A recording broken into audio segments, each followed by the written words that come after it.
The Kingdom of Scotland was a sovereign state located in what is now modern-day Scotland. It has a long and complex history, with its origins dating back to the 9th century. The Kingdom of Scotland was known for its rich culture, including the Gaelic language and the traditional dress and music of the Highlands. It also had a strong tradition of clan loyalty and a history of conflict with its southern neighbour, England. Despite facing many invasions and attempted annexations by England over the centuries, the Kingdom of Scotland was able to maintain its independence for much of its history, eventually becoming a part of the Kingdom of Great Britain in 1707. The Scottish monarchy played a central role in the government and political life of Scotland during the Middle Ages. The Scottish kings were responsible for the administration of justice, the defence of the kingdom, and the protection of the rights and interests of the people. They relied on a network of officials, such as sheriffs and bailiffs, to help them carry out these duties, and they also had a Privy Council to advise them on matters of state. The Scottish Parliament, which emerged as a major legal institution in the late Middle Ages, had a limited role in the government of the kingdom, but it did gain some oversight over taxation and policy.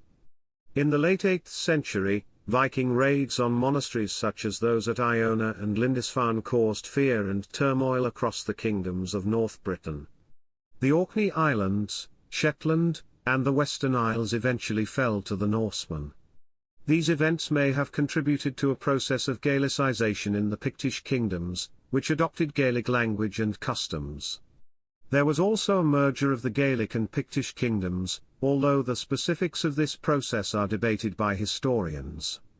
This ultimately led to the rise of Kenneth mac Ailpin, also known as Kenneth MacAlpin, as king of the Picts in the 840s. His reign and that of his successor, Domnall II, marked the beginning of the Kingdom of Alba, also known as Scotland. The reign of Domnall's successor, Causantin, is often seen as a key period in the formation of the Kingdom of Alba, and he is credited with bringing the Scottish Church into conformity with the Catholic Church. Mael Corlomai, also known as Malcolm I, was a king of Scotland who ruled in the 10th century. He is believed to have annexed the Kingdom of Strathclyde, a territory that had probably been under the authority of the kings of Alba since the late 9th century. His successor, Indulf, was also referred to as the King of Strathclyde before inheriting the throne of Alba. He is credited with annexing parts of Lothian, including Edinburgh, from the Kingdom of Northumbria. David I, who ruled Scotland in the 12th century, is known for implementing significant reforms in the country, including introducing a system of feudal land tenure, establishing the first royal burghs in Scotland, and issuing the first recorded Scottish coinage. He also continued a process of religious and legal reforms. The border between Scotland and England was not fixed during this time, and Northumbria was briefly annexed to Scotland by David I. However, it was lost again under his grandson, Malcolm IV, in 1157.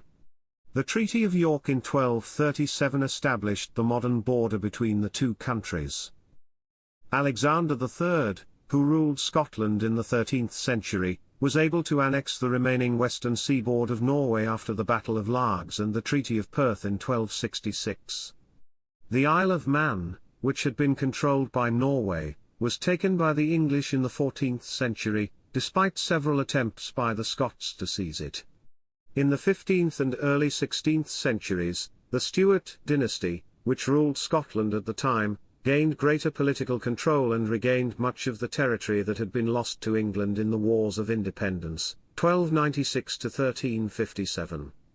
The dowry of the Orkney and Shetland Islands, given by the Norwegian crown to Scotland in 1468, was the last major land acquisition for the kingdom. In 1482, Berwick, a border fortress that was the largest port in medieval Scotland, was captured by the English for the last time. The old alliance between Scotland and France led to the defeat of a Scottish army at the Battle of Flodden Field in 1513 and the death of King James IV. This was followed by a period of political instability in Scotland. The history of Scotland in the 16th and 17th centuries was marked by significant political and religious upheaval.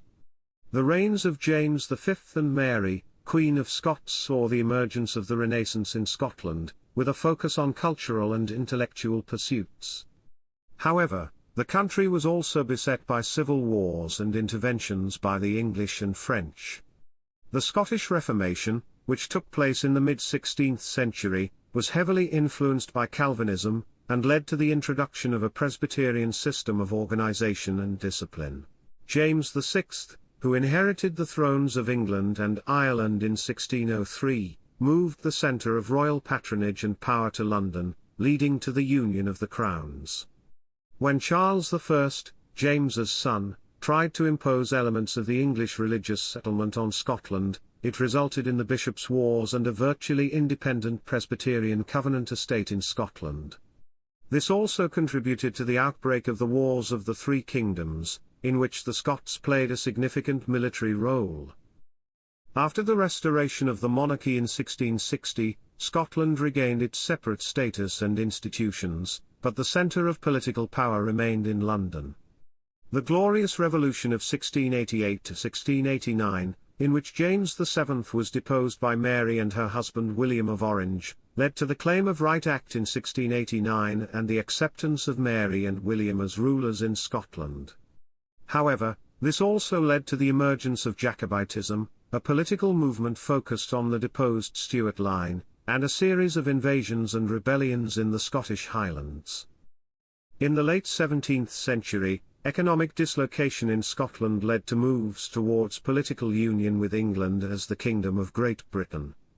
This union, which took effect in 1707, involved the creation of a combined Parliament of Great Britain, with Scottish representation, and the replacement of the Scottish currency, tax system, and trade laws with those of England.